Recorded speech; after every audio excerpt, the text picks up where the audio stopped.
O Zames City ng Zames Occidental na matanaw ka nato karon pinaagi sa Facebook page ug YouTube channel sa AONC. May adlaw kumusta pit sa 9 ng bulan sa Pebrero tuig 2026. Para sa pinakalahing balitang asenso, this is Zames Today.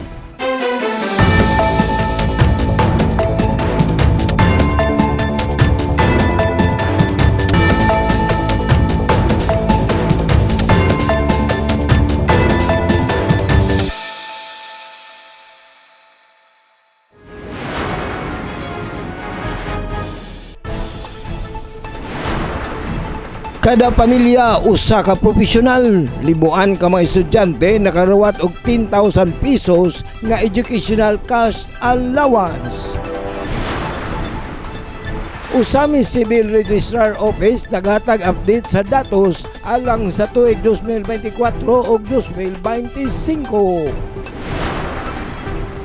Tinud-anay nga serbisyong asenso na sinati sa mga taga-iligan. SK Federation Usamis Produktibong Leadership Training and Education Program gipahiggayon. Duha ka bagong ordinansa sa Katadman Manabay giduso sa konseho para sa kaayuhan sa komunidad. Duha ka bypass sa usa ka adlaw, job order employee o usa pa ka suspect na sikob sa Usamis Police. Trahedya sa motor, asenso sa Usamis program nakatabang sa pamilyang Saren.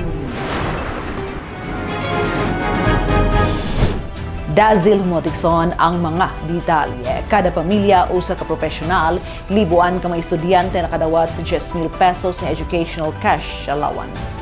Ang good news ni nga report.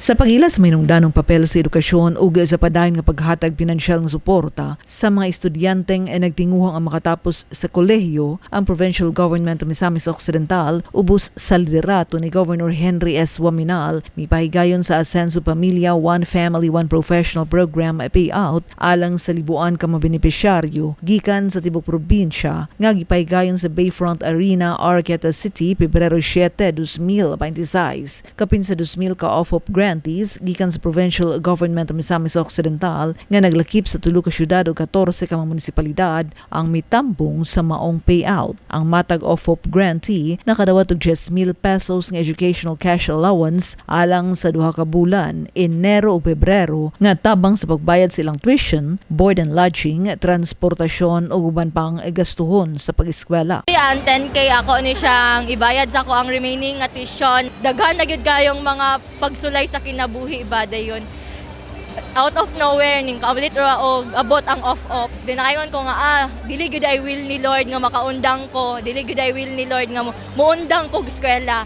So pasalamat ko kay gigamit gyud sa Lord si Governor nga mahimong instrumento nga makapadayon kog eskwela. Dako kani siya tabang sa kuha kay syempre nga aglisod gyapon tang tanan nga maka-afford sa Lasal kay mahal kayo. Dako kani siya tabang para makahuman ko sa akong kurso nga criminology. Legit jud kayo nga gaan jud kay akong kuan. Ako ang pamati nga nakasulod ko ani nga scholarship. Grabe kay dagan kay mga hilak nga akong nakuha na encounter kay tungod lang nga nakasulod ko ani. Sa Usamis City, adunay 414 ka mga grantees ang inalakip sa mga payout nga nagpakita sa padayon nga paningkamot sa lokal o probinsyal nga panggagamhanan sa paghatag og patas nga kahigayunan sa edukasyon sa mga kabatanunan. Atul sa mga distribution, tulo ka bagong may graduar nga off-op beneficiaries ang mipadayag sa ilang mga testimonya at ubangan sa libuan ka mga grantees nga nagsaysay kung giunsa sila pagtabang sa programa nga makalampos sa ilang pag-eskwela ug sa paghatag og paglaom nga makabot nila ang ilang mga pangandoy sa kinabuhi, ilabi na sa pagpauswag sa kahimtang sa pamilya. Sa interview sa usa sa mga may testimonya nga si Missy Erica Pahalya, usa ka graduate sa Bachelor of Science in Business Administration, major in Financial Management sa LaSalle University, ug karon empleyado na sa Provincial Governor's Office sa Arqueta City, iyang gipadayag kung giunsa sa off-op program pagbag-o ang iyang panglantaw sa kinabuhi. Actually, na-change good siya in a way nga dili lang kay nakasuporta sila sa akong college, but of course dinahatagan jud ko, na-employed ko after graduation. I mean last week lang yun, wherein kanang hopefully maka-help na jud ko sa akong family sa ilang needs and wants. So mo gyud na siya ang akong dream before, not just to finish college but to help my parents, and karon possible na gyud siya tungod sa OFO program. Aron malikayan ang pag-abusar sa mga programa, gipasabot ni OFOP Program Director Miss Adora May Urot ang mga angay sundon sa matag OFOP Scholar. Lagip na ang bagong gi-establishar nga minimum academic requirement nga mao ang 80 nga grado matag subject alang sa mga OFOP grantees. Bisan pa sa taas nga minimum academic requirement, apan kini miani gihapon og positibong mga komento gikan mismo sa mga OFOP scholars. Much better ma'am kay daghan jud pugog mga nanga matikdan nga gasalig lang gyud po jud ang uban kay nasayangan kay ko atong first year ug second year kay wala gyud ko nadawat, grabe na akong hilaka sa mga offices nya dili man jud kay nalay slots nga pilion na nagamay lang, then unya ang uban kay nang gisalig ra nang gilakwat siya ra unya ilang grado 3 kay gasalig sila 3 ra man ana ra sila ko. Alam, may pag ako dira kalami pa akong grado. Ako ang comment ana is good since daghang mga estudyante karon nga do scholar sila pero nagpabaya, nag-abusar sila sa kamaayo sa gobyerno, and knowing the fact nga ang ilang nadawat nga man is gikan sa katawhan, so necessary gyud nga mahimo silang worth it sa maong kwarta nga ilang madawat kay dili gyud lalim. Pasalamat sa mga OFOP grantees sa mga programa ug ilang pasalig ngadto kang Governor Henry Waminal. Dako kayong pasalamat lang gyud. Mao ra gyud ako maingon ni Gob. Yukbo nga dakong pasalamat. Kasing.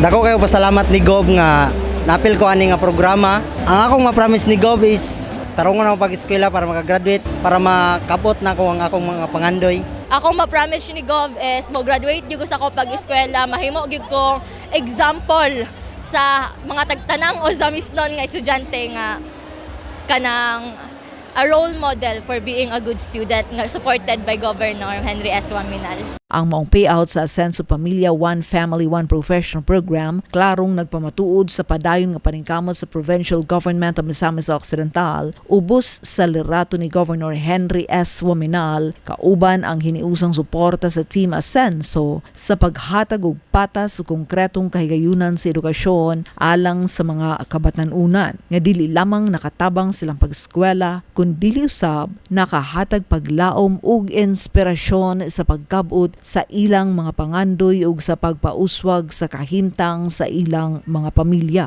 Usa kini kaligon nga pamatuod nga ang edukasyon nagpabiling prioridad isip pundasyon sa malungtaron ug padayon nga pag-asenso sa Misamis Occidental. Thank you, Team Asenso, and thank you, Governor Henry S. Waminal. Padayon sa pag-asenso, Misamis Occidental. Ozamis Civil Registrar Office naghatag update sa datos alang sa tuig 2024 o 2025 atong dawatan ang report ni Angela Kirante. Ang Asenso Ozamis Administration pinaagi sa City Civil Registrar's Office naghatag og update kabahin sa mga accomplishments sa buhatan nga nagpakita sa padayon nga epesyente, matinud-anon ug makatawhanong paghatag og serbisyo sa katawhan. Sumala sa opisyal nga datos sa LCR sa tuig 2025 gikan Enero hangtod Hunyo, sila nakarehistro og 3,009 ka birth records, 332 ka marriages ug 1,246 ka death records nga may kinatibuk-ang 4,587 ka rehistradong dokumento. So nga bulan sa Hulyo hangtod Disyembre 2025, miabot sa 3,104 ka birth records, 101 ka marriages ug 1,233 ka death records nga may kinatibuk ang 4,438 ka mga dokumento. Kini nagpakita sa padayon nga pagsalig sa katawhan sa serbisyo sa civil registry sa dakbayan sa Ozamis. Samtang sa tuig 2024, daghang katawhan ang natabangan pinaagi sa Republic Act 9048. Diin adunay 247 ka mga correction of entries ug 24 ka mga change of name nga naproseso sa buhatan. Lakip usab ang Republic Act 10172, tiin na pulo ka individual ang natabangan alang sa correction sa gender, adlaw, bulan ug tuig sa pagkatao, usa ka mahinungdanong serbisyo nga nagtul-id sa personal ug legal nga mga records sa katawhan. Ang maong mga datos nagpakita sa aktibo, episyente ug matinud-anon nga serbisyo sa City Civil Registrar's Office nga padayon nga naghatag og gustong dokumentasyon ug legal nga protection sa mga usumisnon. Usa ka klarong sumbanan sa Asenso Brand of Service sa dakbayan sa Uzamis. Alang sa Uzamis Today, ako si Angela May Kirang. Salamat me, tinudanay nga serbisyong Asenso na sinati sa mga taga-Iligan. Anyang report. Sa panahon sa mga kalamidad, ilabi na nga ang nasud sa Pilipinas na ilhan isip agianan sa mga bagyo tungod kay nahimutang kini sa typhoon belt sa Pacific Ocean. Din matag tuig adunay 18 hangtod 20 ka mga bagyo ang musulud sa nagkalain-laing bahin sa nasud. Padayon nagkatubang ang katawhan sa hulga sa kusog nga ulan ug pagbaha. Kini maong nasinati sa atong mga kaigsuonan sa Iligan City sa pag-igo sa bagyong Basyang adlaw nga Huwebes, Pebrero 5, 2026. Nga nakaapekto sa ilang kabtangan ug panginabuhian. Tungod sa mao makasubo nga panghitabo, ang probinsyal nga pagkamahanan sa Asenso Misamis Occidental kauban ang Asenso Pinoy Party List dali ug walay langan nga mitubag sa panginahanglan sa mga pamilyang grabeng naapektuhan sa kusog nga ulan ug baha. Pinaagi sa paningkamot ni Governor Henry S. Waminal kauban si Asenso Pinoy Representative Attorney Henry Indy F. Waminal Jr. ug sa aktibong pagdumala sa Provincial Disaster Risk Reduction and Management Office kun PDRRMO, malampusong nahatod ang relief assistance uban sa koordinasyon sa mga lokal nga opisyal sa Iligan City. Lakip sa tabang nga nahatag maong 1,500 ka food packs, 1,500 ka sako sa bugas nga tag 5 ka kilo ug 930 ka galon sa 10 litros nga ilimnong tubig. Inubanan sa suporta sa Misamis Occidental Police Provincial Office ug sa 10th Infantry Battalion sa Philippine Army. Tungod sa paspas nga aksyon sa Team Asenso, gipadayag ni Iligan City Mayor Frederick Shaw ang iyang bug-os nga pasalamat ilabi na kang RDC 10 Chairperson Governor Henry Waminal alang sa tabang nga ilang natud sa mga Iliganon sa panahon sa kalisud. Dagkan kay ni tabang no, but I believe the first padala yung dakong contingent is kamo, Misamis Occidental. O magpasalamat ko kay Gov Waminal. Siya among tatay sa region eh. Kaya siya mga atong RDC chair. He's the father no, sa Regional Development Council, and I believe that he really cares about what's happening within the region. That's why immediate ang iyang action nga magpadala. Gisay sa usab ni Iligan City Administrator Tres Paradela ang kahinungdanon sa panagtinabangay sa matag lugar ilabi na panahon sa kalamidad. We have 6,000 plus families in our evacuation centers, and we've got around 24,000 individuals in need of help gyud kay naa sila sa tanan sa atong evacuation. Kung kami lang gyud ni dili gyud makaya sa Iligan kay grabe manggod, grabe gyud ang ato ang damages, grabe ang nanginahanglan og tabang. And pasalamat gyud mi, mapasalamaton gyud kaayo ang Iligan City sa mga nearby municipalities and nearby provinces. And then at of the moment atong makita man siguro no nga naa sa likod kamuluta og distribute to Governor Henry Waminal, and thank you so much sir. Daghang salamat sa imong suporta nga gihatag sa mga Iliganon. Ang tabang nga gitunol sa kinatibukang Team Asenso nagpakita sa ligon nga panagiusa, paspas nga aksyon ug tinud-anay nga serbisyo sa Asenso Misamis Occidental ug Asenso Pinoy. Usa kini ka matinud-anong sumbanan sa Asenso Brand of Service, serbisyong matinabangon, maluluyon ug nagkayusa, dili lamang alang sa katawhan sa probinsya, kundi alang sa matag Pilipino. SK Federation o Uzamis Produktibong Leadership Training and Education Program, ipahigayon na report si Glenn Ray Roluna. Malampozon nagipaygayon at naglabay nga adlaw ang Leadership Training and Education Program sa Sangguniang Kabataan SK Federation sa Uzamis City ubos sa pagpangulo ni SK Federation President ug City Councilor John Vildoy Lungsod. Mitambog sa mga kalihukan ang halos tanang SK Chairman sa 51 ka mga barangay sa Uzamis nga nagatumong sa pagpaligon sa ilang kahibalo ug kapasidad sa pagpangulo, serbisyo publiko ug responsibilidad isip mga leader sa kabatanunan. Sa iyang mensahe gibutyag ni Councilor Duhay Lungsod ang iyang dako nga pagpasalamat sa kanunasan sa Ozamis Administration ubos pagpangulo ni Mayor Sam Norman Gofuentes. Ingon man sa suporta ug pag-abag nila ni Governor Henry S. Wominal, Congressman Ando Wominal ug Asenso Pinoy Congressman Indy Wominal nga mitabang aron nga mamahimong magmalampuson ang mga programa. Matud pa niya ang mao nga training usa ka dakong nga lakang aron nga mas maandam ang mga lider sa kabatanunan sa pag-atubang sa mga hagit sa serbisyo publiko ug sa paghatag og epektibong mga programa alang sa ilang mga barangay. Gilauman nga pinaagi sa mga kalihukan mas mapalig-on pang papel sa SK isip katuwang sa lokal na pagpangulo sa pagpalambo sa Ozamis labi na sa mga programa alang sa mga kabatanunan. Atong ipakita ang atong panaghiusap, panagrespeto sa kanunay. Ano lang, ang pagsinugdanan sa matag-usap, ano ba na importante. Salamat kayo, no? Salamat kayo ninyong tanan. Gikan sa sinugdanan, naagapon ang inyong pagsuporta, ang inyong kanang akong pagsalig nagyapon ako na madala gyud nako ang inyong tingog kadto sa konseho and wala paningkamot magitago sa ato ang mapaabot po, especially sa inyong mga problema, paningkamot po tago sa solusyon ang ato ang mahatag. So dili mo ta perfecto, at least kanang so dunay kasaypanan pagkapanalagsa, at least ato ang pagitaan. So ganit, pasalamat pa sa kanunay na ang ato ang DLG, ang ato ang Lido, ang kanunay po nagiya o nagabay kanato. And of course, ang ato ang mga lideres sa ato ang syudad, si Mayor Sam Fuentes, grabe ang suporta karon nga tuig kay Mayor Sam. Gani nasayon si Sir Angel sa mga programa nga gustong ipa-implement ni Mayor Sam karon nga tuig.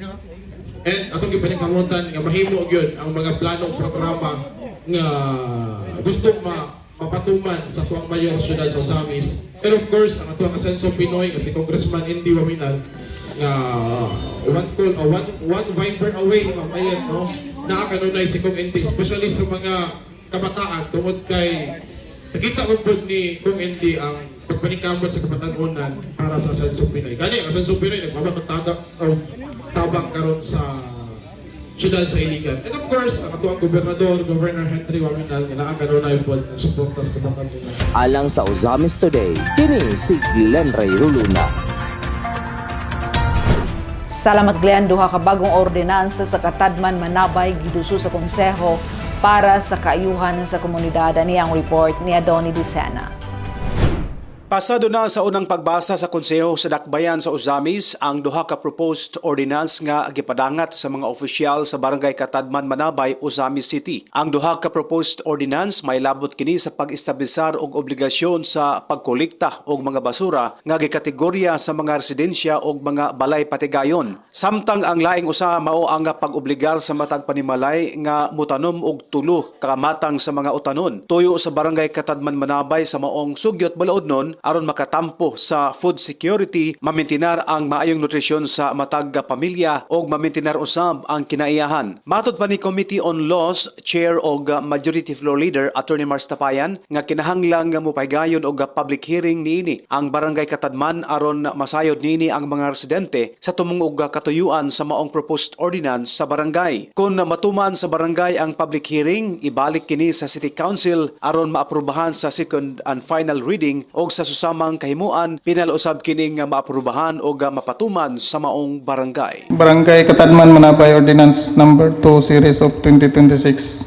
an ordinance establishing garbage pay collection in Barangay Katadman Manabay, Ozamis City, and providing incentives for garbage collection. And the third, Barangay Katadman Manabay Ordinance Number 3 Series of 2026, an ordinance requiring all households in Barangay Katadman Manabay, Ozamis City to plant at least 3 kinds of vegetable to promote food security, nutrition, and environmental sustainability. For omnibus motion, Madam Chair, I move to pass for first reading and refer it to the appropriate committee. This will be a public hearing on the barangay on this matter, Madam Chair, and on these two ordinances, number 2 and number 3, and after public hearing, duly report to the City Council so that we can schedule this for the second reading on Obasya. Alang sa Usamis Today, Adoni Decena reporting.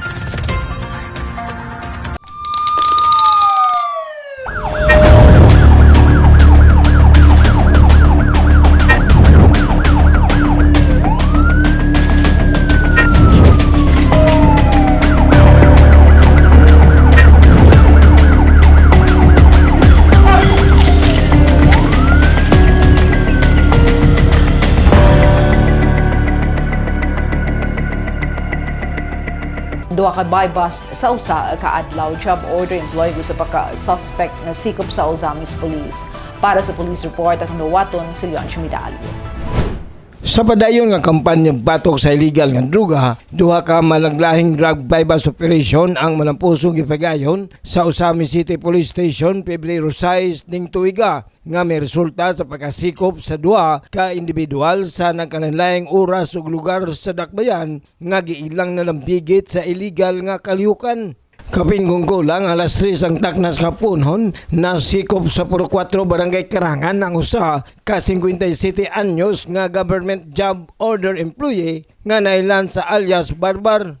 Residente sa Purok Green Valley, Barangay Tinago ning Dakbayan, human mapalitan sa poser buyer og usa ka sachet sa gituang shabu. Atol sa pag-body search kang alias Barbar, na-recover sa kapulisan ang 8 ka gagmay og 5 ka medium size nga sachet sa gituang shabu. 500 pesos nga buy-bust money, kaha sa sigarilyo, lighter ug ang usa ka Honda single motorcycle niini. Misaksi sa pag-body search si punong barangay Rinan CDC na sa Karangan, representante sa Department of Justice o local media aron masiguro ang hapsay, transparent o gusto nga pagpatuman sa tanang legal nga mga pamaagi sa pagkasikop o pag-recover sa mga ebidensya. Sa samang adlaw kapin alas 7 ang taklas kagabihon, laing hugna na usab sa drug buy-bust operation ang gipaygayon sa mga operatiba sa Ozamis City Police Station sa may Purok Rizal, Barangay Bacolod ding Dakbayan nga misangpot sa pagkasikop sa usa ka 31 anyos nga individual. Nasayran nga kini walay trabaho og nailan sa alias Clint, residente usab sa Barangay Green Valley, Barangay Tinago. Human usab mapalitan sa usa ka sachet sa gituang shabu nga nagkantidad og 500 pesos. Uban ang presensya ni punong barangay Dionisio Ditalia sa Bacolod, DOJ representative o local media. Nakuha gikan kang alias Clint ang 5 ka gagmay og 2 ka medium size nga sachet nga adunay sulod sa gituang shabu, 500 pesos nga mark money, pitaka ug ang iyang single motorcycle. Ang duha ka operasyon gipanguluhan mismo nila Investigation Officer Police Captain Alpi Sabadukya og Operations Officer Police Captain Joseph Rua Kagbabanwa. Ubos sa hugot nga supervision ni Ozamis City Police Station OIC Chief of Police, Police Lieutenant Colonel Harvey Avillanusa. Kauban ang mga personay sa 2nd Provincial Mobile Force Company kon 2nd PMFC. Sa pagkakaroon ana sa kustodiya sa Ozamis City Police Station ang duha ka mga suspect samtang giandam na ang mga kasong ibasaka batok kanila nga mao paglapas sa Republic Act 9165 o Comprehensive Dangerous Drugs Act of 2002. Ang duha ka malampusong operasyon sa Ozamis City Police Station nagpakita sa ilang lig-on nga commitment sa pagpanalipod sa katawhan, ubos sa bug-os nga suporta sa kanunay asenso Ozamis Administration ni Mayor Sam Norman G. Fuentes kay ang lokal nga pangagamanan o kapulisan sa Dakbayan dili gayud magpabaya o padayon nga naglihok alang sa pagsugpo sa mga individual nga nalambigit sa illegal nga kalihukan. Kini nagsilbi usab nga pahimangno og naghatag og klarong mensahe sa tanan nga walay luna ang illegal nga druga sa Dakbayan ug ang kapulisan sa Ozamis padayon nga magbantay og mohimo sa nahiangay nga mga lakang batok sa bisan kinsa nga mapamatud ang nalambigit niini alang sa luwas og drug-free Ozamis City. Alang sa Ozamis Today, ako si Leoncio Medallo.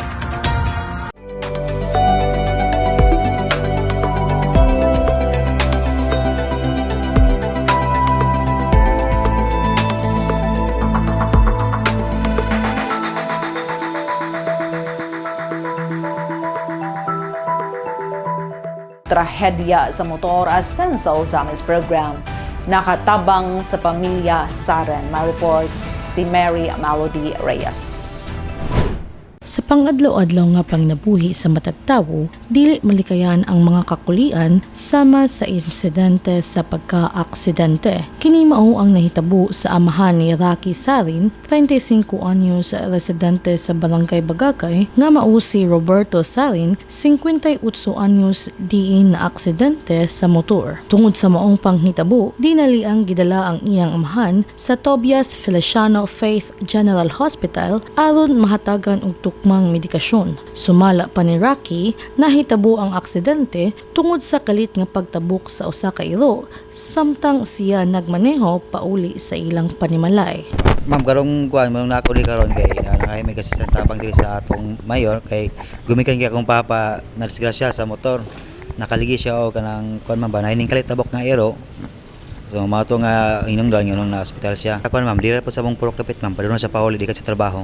Gidala ni siya sa kuan Pito Hospital sa ang gidala ni kay akong igagaw man. Tungod niini, miabot sa 31,434 pesos and 98 centavos ang ilang excess bill. Kantidad nga dako kaayo alang kanila. Ilabi na sa iyang pangnabuhian nga usa lamang ka construction worker. Sumala pa ni Rocky, usa-usab kini sa mga butang nga nakapag-uol sa iyang amahan. Malang na siya excess nga 31,434.89. Ang pangita ka na karon ma'am kay kuan construction worker ko karon ma'am. Okay naman siya karon ma'am. Mao lagi tungod sa kay kuan nagol po siya sa bill nga muna ko. Ningwan siya nga mogawas na kay baloy beta nga police pa kay pangitaw ang kwarta yun.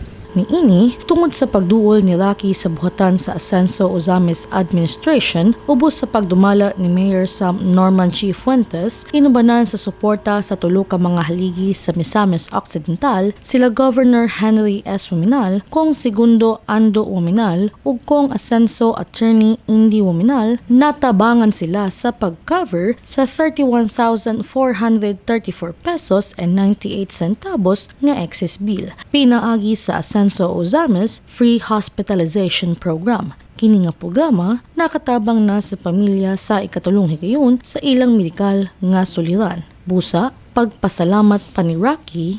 Ito ko pasalamat sa kuan sa atong team Ascenso nga zero balance yun ma'am. Pero actually ma'am dili kay first time na ako ni siya nga natabangan sa Ascenso. Mo ni ikatulo po na mo nga nakatabang yun ang Ascenso yun sa mga pamilya ma'am. Pagpanghinaot pa niya, panginaot ko tamam nga dagan pa silang matabangan nga mga tao dili lang kay diri sa Atawara sa lungsod sa Ozamis nga dagan pa silang matabangan sa uban lain-lain pang mga lugar dili lang kay sa diri sa tuwang sa probinsya Lakbayan pa sa uban pang mga lagyo nga lugar nga ila pong matabangan dakong tabang jud kayo ma'am. Alang sa Ozamis Today, ako si Mary Melody Reyes. Salamat Mel, ang Ozamis Today. Hatod ka nato ng serbisyo publiko sa kanunay Ascenso Ozamis Administration. Pinaagi sa Ascenso Ozamis News Channel ubos sa pagdumala ni Mayor Attorney Sam Norman G. Fuentes. Alang sa dugang impormasyon, please like our official Facebook page Sam Norman Fuentes, Attorney Indy Wominal, Kong Ando Wominal, o Ascenso Ozamis News Channel.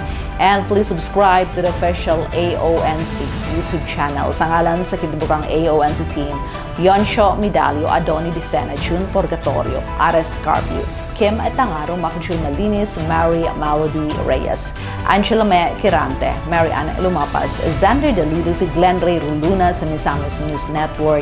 Ako si Dazzle Motikson, daghang salamat. Kanunay, Ascenso Ozamis, Padayon, Ascenso Segundo Distrito, Ascenso Misamis Occidental, Ascenso Pinoy.